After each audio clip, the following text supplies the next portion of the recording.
palavras. Ouve, Senhor, a minha voz, segundo a tua bondade. Vivifica-me, Senhor, segundo os teus juízos. Aproximam-se de mim os que andam após a maldade. Eles se afastam da tua lei.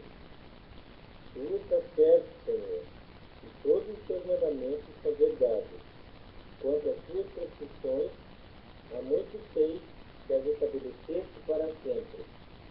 Atenta para a minha aflição e livra-me, pois não me esqueço da tua lei. Defende a minha causa e liberta-me. Vivifica-me segundo a tua promessa. A salvação está longe dos ímpios, pois não procuram teus decretos. Muito, Senhor, são as tuas misericórdias. Vivifica-me segundo os teus juízos. São muitos os meus perseguidores e os meus adversários.